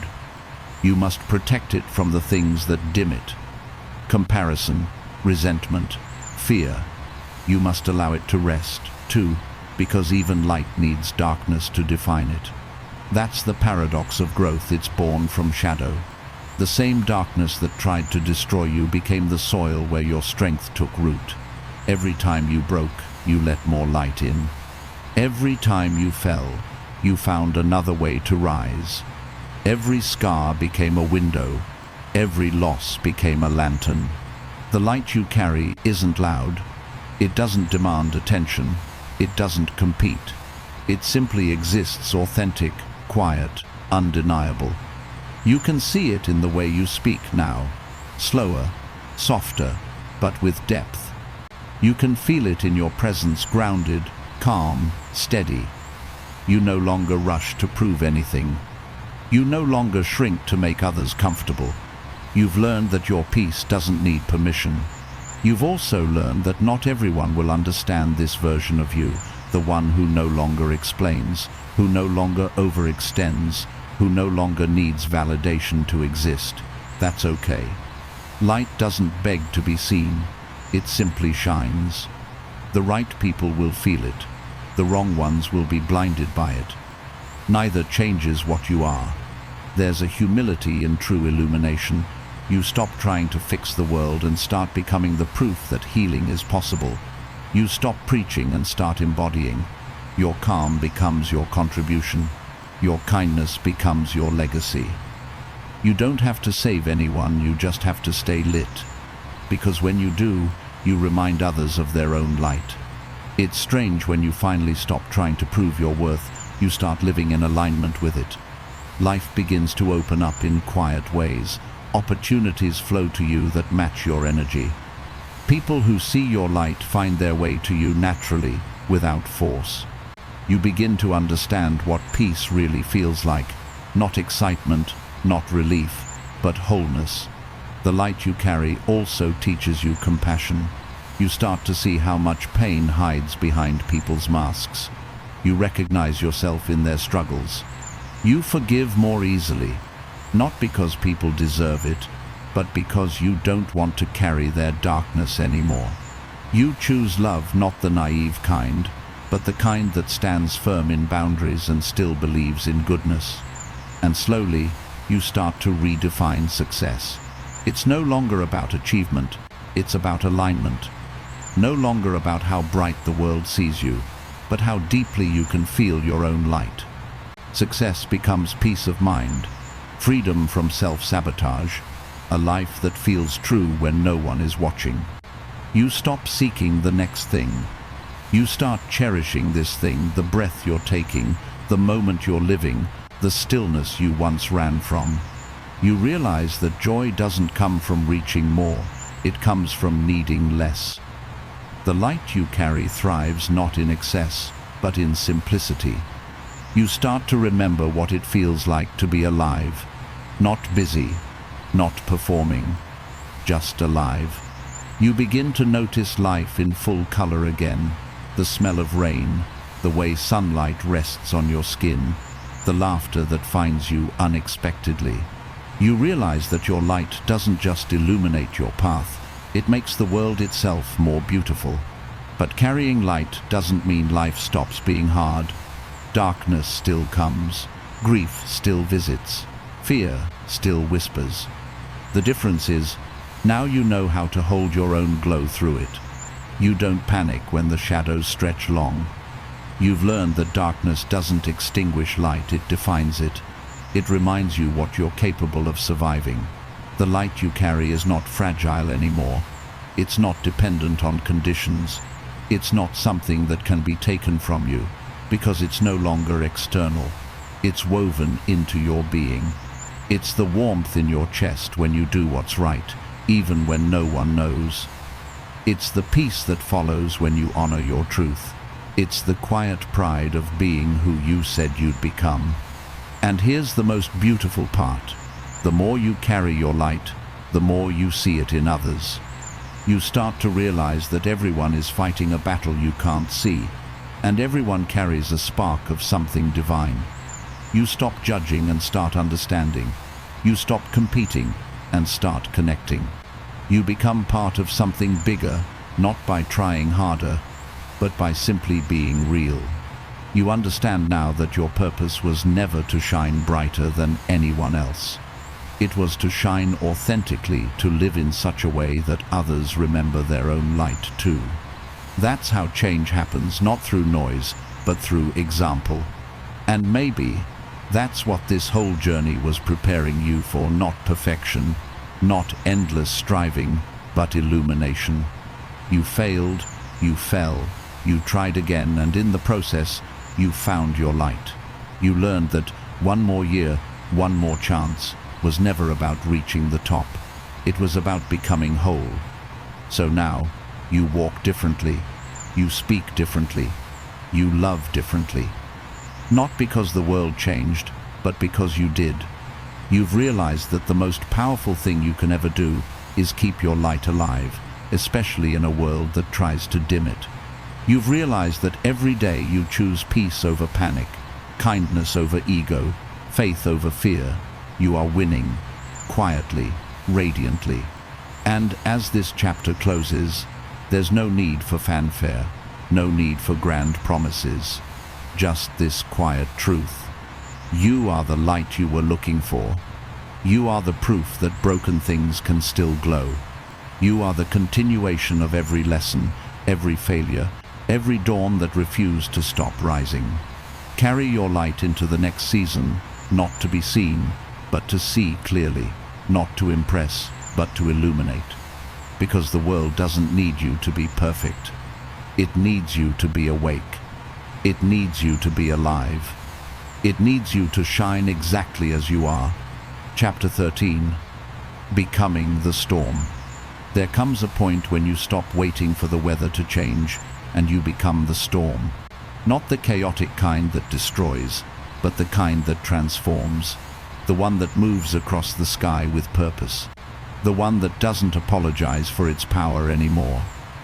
This chapter is about that awakening, the moment you stop seeking strength and start embodying it. For years, you waited for permission. You waited for the right time, for the right version of yourself, for the right circumstances. You mistook stillness for safety and silence for peace. You told yourself that patience was maturity, and sometimes it was, but often it was fear disguised as wisdom. You've played small for so long that you forgot what expansion feels like. But something inside you has shifted. You're not waiting anymore. You're ready. Becoming the storm doesn't mean becoming reckless. It means remembering your own force.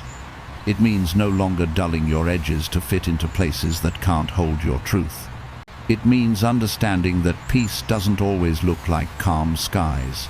Sometimes it looks like lightning, clearing everything false from your life. This kind of transformation doesn't start with anger. It starts with clarity. You begin to see who you are without the noise. You stop tolerating what drains you. You start protecting what grows you. You begin to act, not react, and every action becomes more intentional, more honest, more powerful. You've learned from the quiet chapters, the ones where you broke, rebuilt, and softened. Now it's time to rise. You no longer need to whisper your worth. You speak it. You no longer need to explain your boundaries. You live them. You no longer need to chase what's not aligned. You let it fall away gracefully, silently, completely. Becoming the storm is about reclamation. It's about taking back your time, your energy, your focus. It's about walking into the world, knowing you are not behind. You are just beginning at the right speed. It's about understanding that power isn't volume, it's direction. The storm doesn't need validation. It doesn't ask for attention. It simply moves. And you move differently now. You wake up and no longer dread the climb. You see challenge not as punishment but as preparation. You no longer crave ease, you crave purpose. You stop asking for shortcuts and start building stamina. You begin to trust resistance. You realize that storms are not meant to destroy you, they're meant to reveal you. Because when you've faced enough darkness, lightning doesn't scare you anymore. You've learned to see beauty in its flash. You've learned that thunder is just energy announcing itself. And that's what you're doing now, announcing yourself to a world that once doubted you. Not with words, but with presence. You've stopped trying to be understood by everyone. The storm doesn't need approval to exist. You've stopped explaining your journey to people who haven't lived your seasons. You know now that not everyone will understand your growth. Some will call it distance. Some will call it change. But you understand it as survival, evolution, clarity. There's a rhythm to power, not aggression, but assurance. You don't push anymore. You flow. You don't force. You align. You've learned that strength doesn't mean controlling everything. It means trusting that you can handle whatever comes. Becoming the storm also means embracing contrast. You're allowed to be fierce and gentle, disciplined and flexible, grounded and free. You don't have to choose between power and peace. The storm holds both. Lightning and rain, movement and stillness. That's you now, not one or the other, but everything at once. The old you wanted control. The new you seeks mastery. The old you chased validation. The new you moves with conviction. The old you feared endings. The new you understands they're simply transitions. You start to walk through life differently, slower, more deliberate, but with fire beneath your calm. You don't waste your energy on proving, you invest it in becoming. You don't seek revenge through words, you express it through growth. You don't try to change people, you change direction. You stop running toward everything and start attracting what belongs to you. And when storms come, external ones, you don't panic anymore. You know that chaos is part of creation. You know that discomfort is part of alignment. You've lived through enough to trust the process now. You stand in the middle of uncertainty and whisper, "I've been here before," and the wind bends to your stillness. You understand now that storms don't last, but neither does fear. What remains after is clarity, the kind of clarity that burns illusions and leaves only truth. The storm you've become isn't destructive, it's cleansing. It washes away the false narratives. It restores what's been neglected. It waters what's been waiting to grow. And when it passes, the air feels new again. So do you. You begin to attract peace, not because life suddenly became easy, but because you've stopped fighting with yourself. You've made peace with your shadows. You've accepted your duality. You've learned that your light doesn't have to erase your darkness, it can coexist with it. The storm within you is sacred now. You protect it, you use it with purpose. You've learned when to roar and when to reign. You've learned that sometimes soft is strong and still is powerful. You've learned that true mastery isn't in always being fierce, but in knowing when to be gentle. Becoming the storm means living without apology. It means stepping into your life fully, not half hidden behind doubt or delay. It means understanding that power isn't something you take, it's something you remember. And the most beautiful part? The storm doesn't need to prove it has changed the landscape. The transformation speaks for itself. The soil remembers, the sky clears. The silence after the storm says everything. You are that silence now, calm, radiant, untouchable.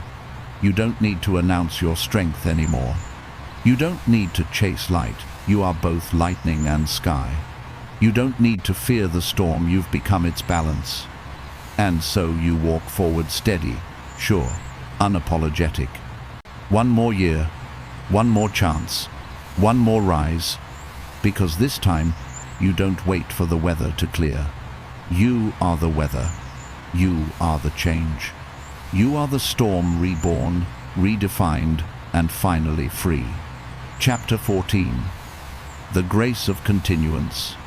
There comes a time in every journey when you realize the real strength was never in starting, it was in continuing. It's easy to begin when everything feels new and full of promise. But it takes a different kind of courage to stay the course when the excitement fades, when progress slows, and when life becomes a quiet test of endurance. This chapter is about that grace, the grace of continuance, the sacred art of staying when it would be easier to stop. For most of your life, you believed that beginnings defined you. You celebrated them, the first step, the first idea, the first spark. They felt powerful, cinematic. But beginnings are only declarations. They are not commitments. Continuance is where the real transformation lives, because anyone can start. Few keep going. Fewer still keep going with heart. Continuance is not glamorous. It doesn't sparkle like success stories or fit neatly into motivational quotes. It's repetitive. It's quiet. It's waking up on the 50th day of effort when no one claps and no one notices, and choosing to try again anyway. It's the moment when progress feels invisible, but you keep planting seeds in faith. You learn that persistence isn't loud. It's the steady rhythm of showing up for your goals, your peace, your purpose, even when everything inside you says, "Not today." The grace of continuance is not about force, it's about devotion. It's the whisper that says, "I may not be there yet, but I will not stop moving." There are days when you'll want to walk away, when fatigue and doubt combine into a single thought. What's the point? But the point is you. Every day you continue. You teach yourself something sacred, that you can trust your own resilience, that you are not defined by outcomes, but by effort, that there's a kind of quiet holiness in persistence itself. The grace of continuance also teaches humility. You realize that growth doesn't obey your timeline. Some seasons will stretch longer than expected. Some results will arrive later than deserved. But patience is its own form of power. It's the discipline to hold faith when evidence hasn't yet arrived. There's a softening that happens when you stop rushing your journey. You stop demanding that life unfold on your terms. You stop seeing delay as failure. You begin to understand that sometimes the waiting is the work. The stillness is the training. The slow progress is preparation. And in that waiting, something beautiful happens. You begin to see the value in what you've already built. The habits you once dismissed as small have become anchors. The routines you practiced in silence have become your foundation. What once felt like repetition now feels like rhythm. Continuance also asks for forgiveness, not for others, but for yourself, because you will fall short. You will have days when you don't show up, when you lose focus, when you break promises to yourself. But continuation doesn't mean never failing. It means never staying fallen. The grace lies not in perfection, but in the return. Always the return. The greatest journeys are made of countless small returns. You wander off the path, then come back. You doubt, then believe again. You falter, then begin anew. Continuance is not linear, it's cyclical. You fall and rise, until rising becomes your nature. You begin to redefine what progress looks like. You stop comparing your pace to others. You realize that life is not a competition, it's an unfolding. Some flowers bloom in spring, others in late summer. Some mountains are conquered in days, others over decades. But the climber and the flower share one truth: neither stops growing. Continuance is also a practice of grace toward time. You stop fighting it. You stop treating it as an enemy. You learn to trust that what's meant for you is not gone, it's simply ripening. You learn to see time as a partner, not a thief. You begin to understand that the universe has perfect timing, even when it feels late to you. There will be seasons where you're moving quickly, full of clarity and drive. And then there will be seasons of slowness, confusion, and fatigue. Don't despise those slower seasons, they are where roots grow. The tree doesn't resent winter, it rests there. So must you. Continuance isn't always about pushing. Sometimes it's about pausing without quitting. When you master the grace of continuance, your life begins to feel steadier. You stop living in bursts of extremes, all or nothing, success or failure, full energy or full retreat. You find the middle path, the sustainable rhythm. You learn how to endure without burning out, how to grow without grasping, how to rest without regret. You also start to notice something else. Life meets you halfway when you stay. The opportunities that once felt distant begin to notice your persistence. The people meant for you begin to align with your pace. The path begins to clear in places you once thought were closed. Because the universe rewards movement, not speed, but sincerity. Continuance is the quiet rebellion against giving up. It's saying, "I refuse to abandon myself again." It's standing in your truth, even when the world tells you to move faster, shine brighter, do more. You know now that consistency, not intensity, builds everything meaningful. When you reach this realization, you start to look back on your journey differently.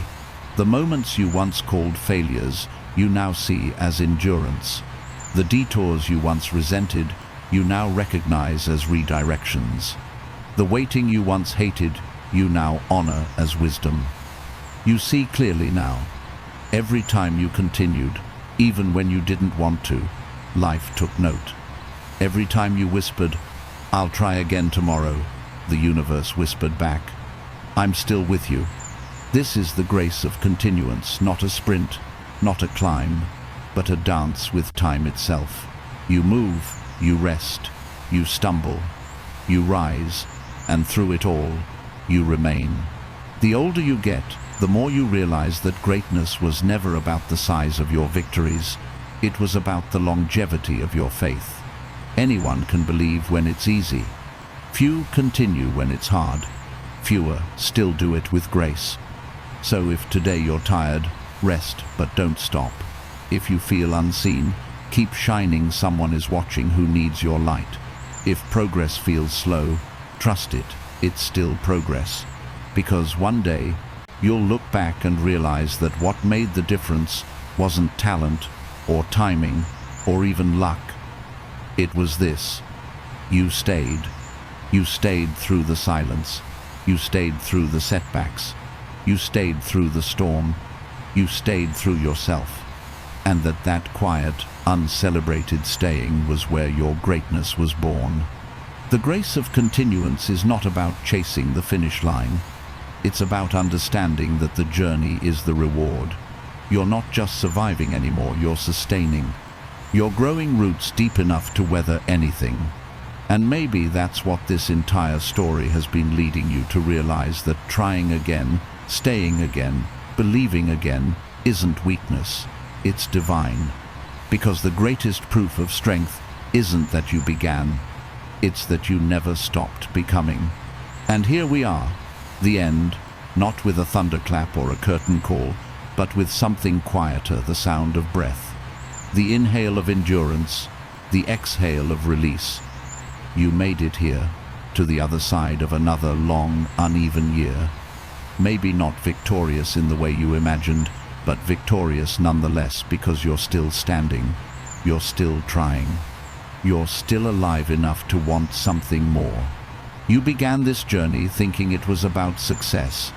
You thought it was about achievement, redemption, and proof. But it wasn't. It was about becoming, about peeling back every false layer, facing every dark mirror, and finding the person who was waiting underneath it all. You. The truth is, you never needed a new year to start over. You just needed a new moment, and every moment gave you another chance. Some days, that chance looked like effort, others like rest. Some days, it meant pushing forward, others, it meant letting go. But every day you stayed in the fight, you were already winning. You've learned now that failure doesn't erase progress, it's part of it. That grief doesn't mean something's wrong, it means something mattered. That slowing down isn't weakness, it's wisdom. You've learned that peace is not found in perfection, but in acceptance. You've seen how fragile everything can be, plans, people, promises, and yet how unbreakable the human spirit remains. You've seen it in yourself, in your own ability to start again after breaking, in your own courage to rebuild without a map, in your own capacity to love life, even when it doesn't love you back the way you hoped. This book, these chapters, weren't about changing your life. They were about witnessing it. They were about realizing that even when everything falls apart, the one thing that remains is you. And that's enough to begin again. The weight of yesterday no longer feels as heavy now, does it? You've carried it long enough to understand it. You've turned your pain into a teacher, your failures into lessons, your silence into strength. You've learned that sometimes the most sacred victories are invisible, the quiet ones no one sees but you. So as this year closes and another begins, remember this: there is no finish line, there is only continuation. There is no made it. There is only I'm making it. The goal was never to become perfect. The goal was to stay becoming. You may not know where you're going next. You may still have doubts, unfinished dreams, unanswered prayers, but maybe that's what makes life beautiful, the not knowing, the trying, the unfolding. Maybe purpose isn't a destination. Maybe it's simply the grace of moving forward, again and again, with faith that it matters. One more year, one more chance, not to fix everything, but to live through it with courage, with patience, with heart. Because the truth is, life isn't about getting it right. It's about staying through the parts that go wrong. And you did. You failed again. You tried again. You learned. You softened. You grew. And through it all you became. So now, close your eyes for a moment. Feel your breath. Feel your pulse. Feel the quiet steadiness of the life still inside you. That's your proof. That's your miracle. That's your next beginning. When you open your eyes again, the year will be waiting unwritten, patient, full of possibility. And this time, you'll walk into it not as who you were, but as who you've become. Because in the end, it was never about the failure. It was always about the trying again,